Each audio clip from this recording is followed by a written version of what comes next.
Hello everyone, आप सभी का बहुत बहुत स्वागत है मेरे चैनल BL स्टोरी टेलर पे। और गाइस, आज मैं आपके साथ म्यूट बॉय का नेक्स्ट पार्ट लेके आई हूँ। Thank you so much guys, आप सभी ने उस स्टोरी को बहुत ज़्यादा अप्रिशिएट किया है। कुछ लोगों को आर शेयर्ड ओमेगा या शेयर्ड कल्चर नहीं पसंद, तो गाइस आप लोग ऐसी स्टोरीज़ को मत सुने, और जिनको पसंद है वो ऑब्वियसली उन स्टोरीज़ को जाके सुन सकते हैं, जैसे कि ब्राइड ऑफ गूसू ट्विन जेड है और मैंने आर शेयर्ड ओमेगा शेयर की हुई थी। और चलिए गाइस, आज हम म्यूट बॉय का नेक्स्ट पार्ट शेयर करते हैं। एक पार्ट में किसी ने पूछा था कि दी वो पार्ट रिकॉर्ड करते हुए ऐसा लग रहा है जैसे आप रो रही हो। नहीं, मैं रो नहीं रही थी। हाँ, इमोशनल ज़रूर हो गई होंगी, बट मैं पूरा फील करके चीज़ों को बोलना पसंद करती हूँ। और चलिए आज की कॉन्सेप्ट को हम शुरू करते हैं। और गाइस, मैं आप लोगों को ये बता दूं कि इस वाली जो मेरी स्टोरी लाइन है, इसमें जो हमारा प्यारा सा क्यूट सा जो वेवुशन है ना, उसके माता पिता जिंदा रहेंगे। लवांगची के भी माता पिता जिंदा रहेंगे फ़िलहाल। और यहाँ पर इसका जंचा के साथ ना भाई वाला रिलेशन नहीं है, जियांग यानली के साथ भी भाई वाला रिलेशन नहीं है, बल्कि दोस्ती है। जैसे कि हमारे फ्रेंड्स होते हैं, वैसा फ्रेंड्स वाला रिलेशनशिप है। और गाइस, मैं ये बता दूं कि इसमें वेवुशन बोल नहीं सकता, लेकिन वो एक्सट्रीमली ब्यूटीफुल ओमेगा है, बहुत खूबसूरत है। और यहाँ पर उसकी खूबसूरती पे लवांगची भी फिदा हो जाएगा। चलिए आज के पार्ट को हम शुरू करते हैं। आज फिर से जो हमारा प्यारा वेवुशन होता है ना, वो एक जगह बैठा होता है। वो बिल्कुल चुप रहने वाला इंसान था। वो पेड़ों को पानी दे रहा था। उसे एक बहुत ब्यूटीफुल सा फूल बहुत ज़्यादा पसंद आता है, वो पियोनी फ्लावर था। वो उस पियोनी फ्लावर को देख रहा था, जो कि बहुत ब्यूटीफुल लग रहा था। यहाँ पर वो पेड़ों को देख रहा था, बहुत सारी चीज़ों को देख रहा था, और वो चुप बैठा था। यहाँ पर वो मिट्टी से खेलते हुए अपना ऐसे ही एंजॉयमेंट कर रहा होता है कि तभी यहाँ पर अचानक से वही वाइट कपड़े वाला वो लड़का, जिसे लवांगची हम जानते हैं, वो उसे तंग करने फिर से आ जाता है और कहता है, विंग विंग विंग, देखो मैं तुम्हारे लिए क्या लेके आया। यहाँ पर उस लड़के ने अपने हाथ में रैबिट पकड़े हुए थे, और वो उन रैबिट को लाकर वेवुशन की गोदी में रख देता है। वेवुशन पहले रैबिट को देख के डर जाता है, और उसके बाद वो बड़े ही प्यार से रैबिट को उसको देखने लगता है और उसे सहलाने लगता है। रैबिट जो कि उछल उछल के उसकी गोदी में घूम रहे थे, कभी एक रैबिट उछल के उसके सिर पे बैठ जाता है, और वेवुशन यहीं पे रैबिट को ही देख रहा था। तभी लवांगची उसके पास आ जाता है और उसके हाथ को खींचकर कहता है, चलो ना खेलते हैं। लेकिन वेवुशन कुछ नहीं बोलता। वेवुशन डरता है और अपने हाथ को खींचता है, लेकिन लवांगची उसके हाथ को छोड़ना ही नहीं चाहता था।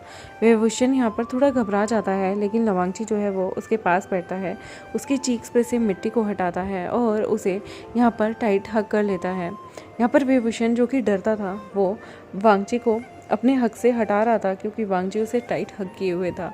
लेकिन तभी वेवुशन की मदर कांगसे सरन बाहर आती हैं और कहती हैं, अरे वांगची, वांगची आप फिर से आए वेवुशन के साथ खेलने के लिए। यहाँ पर वो वांगजी को विंग से अलग करती हैं और विंग को अपनी गोद में बिठाती हैं, और विंग को यहाँ पर धीरे धीरे वो अपनी म्यूट भाषा में बात करके यहाँ पर उसे बताती हैं कि ये एक न्यू बॉय है जो तुम्हारे साथ दोस्ती करना चाहता है। वो यहाँ पर लवांगची को अपना हाथ आगे करने के लिए कहती हैं। 5 साल कुछ महीने बड़ा, वेवुशन से 8 महीने बड़ा जो लवांगची था, वो अपने हाथ को आगे करता है। यहाँ पर वेवुशन की मदर उसका हाथ लवांगची के हाथों में देकर हैंडशेक कराती हैं। विंग यहाँ पर पहले तो भौचक्का रह जाता है, और उसके बाद बड़ी प्यारी सी क्यूट सी यहाँ पर बनी सी स्माइल देता है, जिसे देखकर लंजा जो है वो कहता है, माई एंजल। और लंजा जैसे ही माई एंजल बोलता है ना, लंजा यहाँ पर विंग के और भी नज़दीक आ जाता है। विंग की नोज़ को अपनी नोज़ से टच करता है और उसे घूर के देखता है। यहाँ पर विंग पहले डर जाता है, लेकिन तभी लंजा उसकी चीक्स पे किस कर देता है। यहाँ पर अचानक से कांगसे सरन शर्मा जाती हैं। वो देखती हैं कि उनका बेटा जो है उसके कान लाल हो गए हैं। लवांगची कहता है, ब्यूटीफुल आंटी, विंग बहुत ब्यूटीफुल है, मुझे विंग के साथ खेलना है। यहाँ पर वो कहती हैं, विंग बोल नहीं सकता ना, इसलिए मैं उसे ज़्यादा जाने नहीं देती, तुम विंग के साथ खेल सकते हो। वो विंग को कहती हैं, आशियन आशियन जाओ थोड़ा सा खेल लो। लेकिन यहाँ पर विंग मना करता है कि उसे नहीं जाना। लेकिन तभी यहाँ पर पीछे से शिचन आते हैं और कहते हैं, वांगची, सॉरी गाइस, पिछले शिचन को मैं गलती से चिरन बोल गई थी पिछले एपिसोड में, तो मुझे माफ़ कीजिएगा, मुझे वो चीज़ याद आ गई थी। यहाँ पर शिचन आते हैं और कहते हैं, वांगची, वांगची क्या कर रहे हो, किसे सता रहे हो। यहाँ पर वांगजी पाउट बनाते हुए पीछे देखता है और भाग कर जाता है और कहता है, ग आप आ गए। यहाँ पर शिचन, जो कि वांगजी से ज़्यादा बड़े नहीं थे, सिर्फ 4 साल बड़े थे, वो कहते हैं, वांगजी तुम क्यों तंग कर रहे हो। यहाँ पर वो देखते हैं इतना ब्यूटीफुल सा एक बच्चा है जो अपनी माम की गोद में है, जिसे देखकर वो कहते हैं ये बहुत ब्यूटीफुल है, क्या मैं इसका नाम जान सकता हूँ? तो यहाँ पर खांगसे सरन कहती हैं इसका नाम विंग है, ये मेरा बेटा है। हम लोग आपके अंकल लेन चिरन के काफ़ी अच्छे दोस्त हैं, हम एक टाइम पे क्लासमेट्स भी रहे हैं। यहाँ पर वो झुककर एक दूसरे को बो करते हैं। यहाँ पर शिजन कहते हैं वांगची क्या हुआ, तुम विंग के साथ क्यों खेल रहे हो? यहाँ पर वांगची खुश होकर कहता है विंग मेरा नया दोस्त है, मुझे विंग के साथ रहना बहुत अच्छा लगता है, विंग बहुत क्यूट है, सबसे ज़्यादा ब्यूटीफुल है। यहाँ पर उसके ब्रदर खुश होते हैं और कहते हैं वांगची इस तरह से तुम विंग को डरा दोगे। यहाँ पर वो उसकी मॉम से उसके पास जाके कहते हैं आपका बेटा बहुत खूबसूरत है, देखो मेरा नाम लेन शिचन है, मैं इस सेक्ट का और लेंस का बड़ा बेटा हूँ, ये मेरा भाई है लवांगची, तुम्हारा नाम क्या है? यहाँ पर उसकी मॉम थोड़ा सैड होते हुए बोलती हैं मेरा बेटा बात नहीं कर सकता, ये एक म्यूट है और ये चुप रहता है, इसलिए। यहाँ पर शिचन को बड़ा दुख लगता है, इतना सुंदर इतना प्रीटी बच्चा बोल नहीं सकता। और शिचन जो है वो विंग के सिर पे हाथ फेरते हुए कहते हैं कोई बात नहीं, लेकिन ये बहुत प्रीटी है। लंजा तुम उसे बुली मत करो, तंग भी मत करो, अगर वो तुम्हारे साथ नहीं खेलना चाहता तो। वांगची यहाँ पर नीचे बैठ जाता है घुटनों के बल और पाउट करते हुए वो विंग को कहता है क्या तुम मेरे साथ नहीं खेलोगे? विंग जो कि लवांगची को ऐसे बच्चापन में देखता है, जो कि बिल्कुल रोने की अर्ज पे था, विंग यहाँ पर अपनी मॉम की गोद से उठता है और वांगची के पास जाता है। वो वांगची के पास धीरे धीरे कदमों से डरते हुए जाता है और उसके बाद वो वांगची का हाथ पकड़ता है, वांगची को गले से लगा लेता है। वांगची जो कि विंग को अपने पास आते देख काफ़ी खुश हो जाता है, वो भी विंग को गले से लगा लेता है। यहाँ पर शिचन कहते हैं ये बच्चे भी ना बहुत मस्ती करते हैं, माफ़ कीजिएगा आंटी वे ये ऐसे ही मस्ती करता रहता है मेरा भाई, आप इसकी बातों का बुरा मत मानिएगा। यहाँ पर लवांगची जो है वो विंग को अपने साथ उसका हाथ पकड़ के खींचकर उसे आगे ले जाता है और वो पहले ही नोटिस कर रहा था कि विंग को पियोनी फ्लावर बहुत पसंद है। तो यहाँ पर जितने भी पियोनी फ्लावर नीचे गिरे हुए थे उनमें से एक को वो साफ़ करके विंग के कान के पास उसके बालों पे लगा देता है और विंग को कहता है तुम सबसे ब्यूटीफुल हो, मैंने पूरे लेंस सेक्ट में तुमसे ज़्यादा ब्यूटीफुल कोई नहीं देखा। यहाँ विंग भी थोड़ा थोड़ा इशारों पे उसे ब्यूटीफुल बोलता है, लेकिन वांगची को ये चीज़ समझ में नहीं आती। वांगची को लगता है कि विंग कुछ मांग रहा है, तो वांगची देखता है कि विंग शायद उसकी टसल को मांग रहा हो। वो अपनी टसल उतारता है और विंग को हाथ में दे देता है। विंग यहाँ पर उसे समझाता है कि मुझे टसल नहीं चाहिए, मैं तो तुम्हें भी ब्यूटीफुल कह रहा हूँ, लेकिन वांगची को लगता है कि विंग कह रहा है मुझे टसल पहना दो, तो वो विंग की टसल के साथ अपनी जेड टसल भी उसके साथ बांध देता है। यहाँ पर वांगची विंग का हाथ पकड़ता है, विंग को प्रोटेक्टिव वे में पकड़कर वो आगे लेके जाता है और यहाँ पर कुछ रैबिट्स भी होते हैं। वांगची एक रैबिट उठा के विंग की गोद में पकड़ा देता है और विंग को बैठने के लिए कहता है। विंग जो कि यहाँ पर टकटकी लगाए वांगची को देख रहा था, वांगची यहाँ पर विंग को कहता है तुम्हें पता है ये रैबिट्स बहुत प्यारे हैं। तभी यहाँ पर मैडम लेन आ जाती हैं और कहते हैं वांगची क्या कर रहे हो तुम्हें पता है ना क्लाउड ड्रेसेस में रैबिट के साथ खेलना मना है? वांगची कहता है मम्मा पर मैं विंग को बता रहा हूँ, विंग को रैबिट बहुत पसंद कर रहे हैं, वो इसके सिर पे भी चढ़ के नाच रहे थे। यहाँ पर बड़े ही प्यार से मैडम लेन आती हैं और वो विंग को देखती हैं, वो विंग के सिर पे हाथ फेरती हैं और कहती हैं तुम ठीक हो विंग? विंग यहाँ पर पहले डर जाता है और वांगची का हाथ कस के पकड़ लेता है। तभी वांगची कहता है डरो नहीं, ये मेरी मम्मा है, तुम्हें इनसे डरने की कोई ज़रूरत नहीं। विंग यहाँ पर उसकी मॉम को देखता है, वो सिर झुका के उन्हें ग्रीट करता है। वो भी देखती हैं कि विंग के बालों में एक पियोनी फ्लावर लगा है।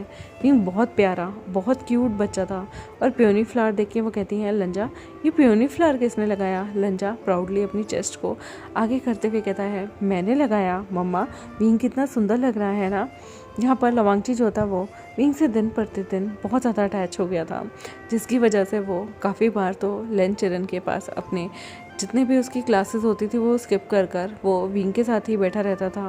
विंग यहाँ पर जब भी मिट्टी से कुछ खेलता तो वांगची उसके साथ अपने सारे कपड़े गंदे कर लेता था। दोनों मिट्टी में लेटकर बहुत मस्ती करते थे। विंग जो वांगची के साथ धीरे धीरे खुल रहा था, जो कि एक सहमा बच्चा था, वो वांगची के साथ कभी मिट्टी में लेट जाता तो कभी कीचड़ में, कभी वो सब दोनों मिलके पानी के साथ खेलने लग जाते। यहाँ पर मैडम लेन बहुत मुस्कुराती थी और मैडम वे से कहती थी कि आपका बेटे जब से यहाँ आया है मेरे वांगची की रौनक शुरू हो गई है। यहाँ पर खांगसे सरन कहती हैं मेरे पति वी चांगसे यहाँ पर कुछ ही दिन बिताने आए हैं, सच में दोनों बच्चे कितने अच्छे दोस्त बन गए हैं। इन दोनों ने ही पूरी रौनक मेला लगाई हुई है आपके जेंशुल हाउस के पास। वैसे मैंने देखा है कि आपके यहाँ सेक्ट के बच्चे इतनी मस्ती नहीं करते, लेकिन लवांग जी मेरे विंग के साथ मिलके कितनी मस्ती करता है। देखो आज इन दोनों ने सारा पानी गिरा दिया था, और तो और कितनी सारी मिट्टी से सारे कपड़े गंदे कर दिए थे। ये दोनों कितनी मस्ती करते हैं। मेरा विंग पहले तो चुप चुप सहमा सहमा रहता था, लेकिन लवांग जी के साथ मिलके वो भी सारी गदर मचाने लगा है, वो भी सारी जगह मस्ती करने लगा है, और भी ज़्यादा। देखो ना, जब ये रात में घर में घुसते हैं ना, तो दोनों के दोनों मिट्टी से भरे हुए होते हैं। मैडम लन मुस्कुराते हुए कहती है, बचपन इसलिए तो अच्छा होता है क्योंकि तब कोई टेंशन नहीं होती, हम जो करना चाहें कर सकते हैं और हमें कोई परवाह भी नहीं होती। मुझे तो जलन होती है, मेरा बच्चा इतना सादा इतना अच्छे से अपने बचपन को एंजॉय कर रहा है, मुझे तो ये भी करने को नहीं मिला, क्योंकि लन सेक्ट में बहुत सारी चीज़ों की मनाही होती रहती हैं। यहाँ पर मुस्कुराकर मैडम वे कहती हैं, मैं समझ सकती हूँ, आपका बेटा, बड़े वाला बेटा काफ़ी ज़्यादा शांत है और चुप रहने वाला है, और वो समझदार भी है। यहाँ पर मैडम लन कहती हैं, ऐसी बात नहीं, लवांगची भी बहुत समझदार है, लेकिन उसे आपके बेटे विंग के साथ अगर खेलना है तो खेलना है, फिर वो इस बारे में किसी की नहीं सुनता। यहाँ पर मुस्कुराकर मैडम ये कहती हैं, चलो इसी बहाने ज़िद करके ही सही मेरे आशियान का पहली बार कोई दोस्त तो बना। वो कहती हैं, मेरे जनर ने भी पहली बार किसी को चूज़ किया है अपने दोस्त बनने के लिए। मुझे खुशी है कि उसने किसी गलत शख्स को चूज़ नहीं किया। यहाँ पर दोनों बैठी हुई थी। धीरे धीरे वांगची जो था वो विंग को देखता रहता था। कभी वो विंग के ऊपर शाई लगाकर उसे रैबिट जैसा बना देता था, तो कभी वो विंग के बालों को खोल देता था। विंग जब खुले बालों में बहुत ब्यूटीफुल लगता था। वांगची अक्सर अपना आउटर रोब निकालकर विंग को पहना दिया करता था, और एक बार तो उसने अपने 50 बार मना करने पे भी कि अपना लैंड रिबन आप किसी को नहीं बांध सकते, वो विंग के सिर पे अपना लैंड रिबन उतार कर बांध देता है।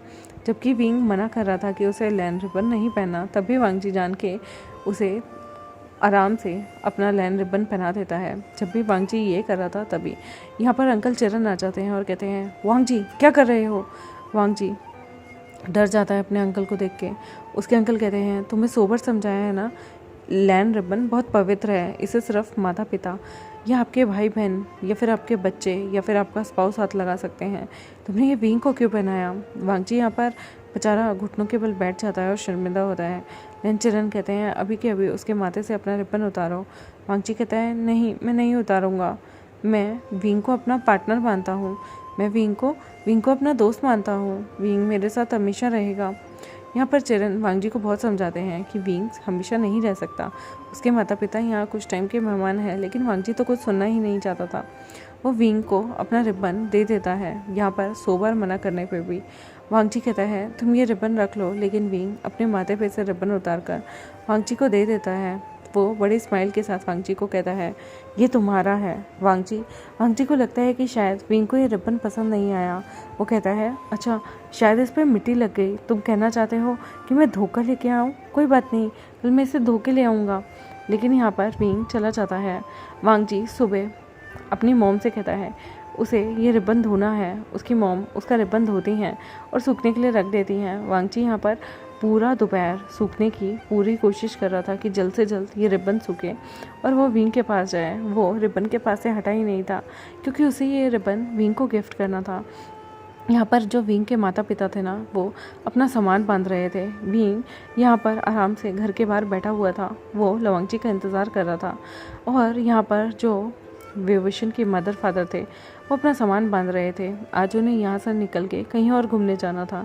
उनका यहाँ पर जो भी काम था, जो भी टास्क था, वो कंप्लीट हो गया था।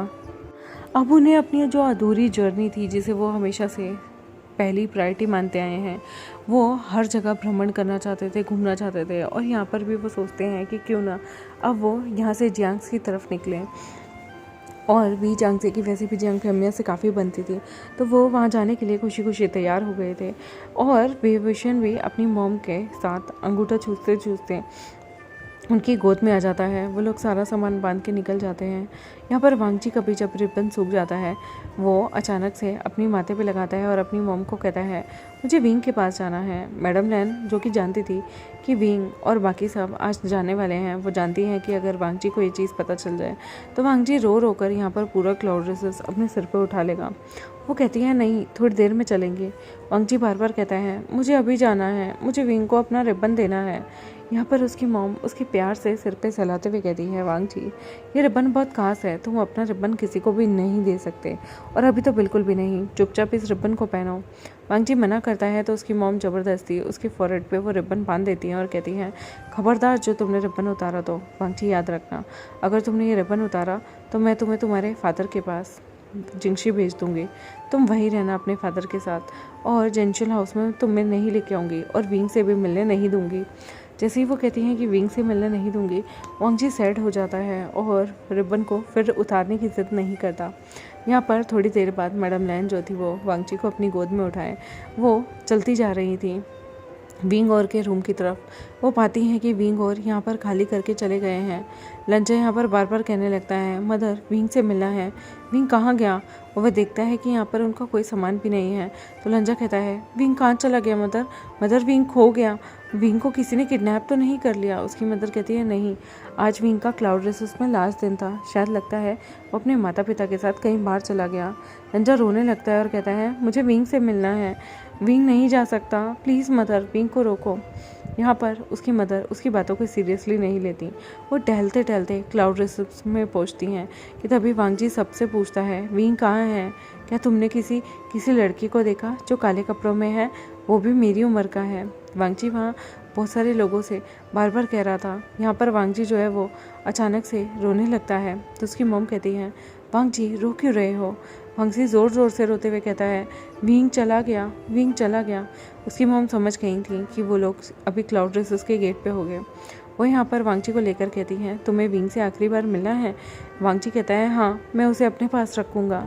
उसकी मॉम मुस्कुराती हैं और कहती हैं कैसे रख सकते हो, विंग अपने मदर फादर का बेटा है, क्या तुम चाहते हो कि मेरे को कोई तुमसे अलग कर दे। उसी तरह से मैं कैसे मैडम वे से कह सकती हूँ कि वो अपने बेटे को खुद से अलग कर दें। वांगची कहता है बट मुझे नहीं पता, मुझे विंग से मिलना है। ये लोग क्लाउड रेसेस के गेट पर पहुँचते हैं। तब तक विंग जो था वो अपने माता पिता द्वारा क्लाउड रेसेस से बाहर चला गया था। यहाँ पर वांगची विंग की छोटी मोटी ही झलक देख पाता है और वो देख पाता है कि यहाँ पर विंग और आगे बढ़ गए हैं क्लाउड रेसेस से। उसकी मॉम जो थी वो विंग को लेकर हाथ वाला कार्ट ले लेती हैं और उस पर बैठ के आगे निकल गई थी जिस पर सारा सामान रखा हुआ था। यहाँ पर वांगची बार बार विंग विंग चिल्लाता है। विंग भी यहाँ पर अंगूठा चूसते हुए वांगची की तरफ देखता है। वो मुस्कुराकर उसे बाय बोलता है अपने हाथ से ही। वांगची रोता है और कहता है विंग वापस आ जाओ, विंग मैं तुम्हारे बिना नहीं रह सकता। विंग जो कि अपनी माँ की गोदी में थका हुआ था, सुबह से वो बाहर इंतज़ार कर रहा था लंजा का। वो यहाँ पर वांगची को बाय बोलते बोलते ही अपनी मॉम के सीने पे सिर रखता है और धीरे से सो जाता है। यहाँ पर वो लोग भी आगे निकल जाते हैं और लवांगची यहाँ रोने लग जाता है। लवांगची उस दिन कुछ नहीं खाता। ऐसे ही 3 दिन बीत जाते हैं। लवांगची कुछ भी नहीं खाता था, सिर्फ थोड़ी थोड़ी चीज़ें लेता था। विंग के जाने के बाद उसे अचानक से बहुत तेज़ बुखार हुआ और बहुत तेज़ बुखार होने की वजह से यहाँ पर लवांगची अपनी पुरानी यादें भूल गया। वो विंग की याद भी भूल जाता है। उसे ऐसा लगता था जैसे वो किसी चीज़ को बुला रहा है। वांगची यहाँ पर बहुत ज़्यादा हाई फीवर में था। उसे बहुत ज़्यादा कड़वी दवाइयाँ खानी पड़ी थी। वांगची को विंग की जुदाई जैसे मानो बर्दाश्त ही नहीं हो रही थी। मैडम लैन भी चिंता में आ गई और चिंगन चुन भी मैडम लैन पे खूब गुस्सा किए थे कि तुम अपने बेटे का ख्याल नहीं रख सकती, देखो इसे कितना फीवर हो गया है। अगर लवांगची को कुछ हो गया तो लवांगची एक अल्फ़ा है, लेकिन लवांगची जो है वो यहाँ पर विंग से अलग होते ही उसका दिल जैसे मानो टूट गया हो। उसे ऐसा लग रहा था जैसे उसकी सबसे बड़ी खुशी उससे छीन ली गई हो। लेकिन फीवर के बाद जब वो वांगची विंग को भूल गया था तो उसके बाद उसकी लाइफ नॉर्मल जैसी हो गई थी, जिसमें ना ही कोई खुशी थी ना ही कोई गम था। वांगची अपने लिए ही चीज़ें करता था, अपनी मॉम के लिए चीज़ें करता था और उसे हल्की हल्की झलकियाँ याद आती थी। जब भी वो रैबिट को देखता था, जब भी वो पियानी फ्लावर को देखता था, उसे ऐसा लगता था जैसे कुछ मिसिंग है। एक धुंधला सा इंसान उसके सपनों में स्माइल कर रहा है। पर वांगची बहुत ही छोटी उम्र का था, तो इसलिए छोटी उम्र के जो लोग होते हैं ना वो जल्दी चीज़ों को भूल जाते हैं। वांगची भी वक्त के साथ साथ कुछ दिन बदलते ही विंग की चीज़ों को भी भूल गया था। देखते हैं गाइस आगे आने वाले टाइम में क्या होगा। जिस तरह से वांगची विंग को लेकर अभी पॉजिटिव है, आगे चल के जब वो एक मेल अल्फ़ा एक एडल्ट बनेगा तो उसकी पॉजिटिवनेस का क्या हाल होगा, कैसे वो विंग को वापस पहचान पाएगा या नहीं पहचान पाएगा, और विंग को पहचानने के बाद क्या वो इतना ही स्टबर्न होकर उस पर अपना रख पाएगा, ये देखते हैं आने वाले टाइम में।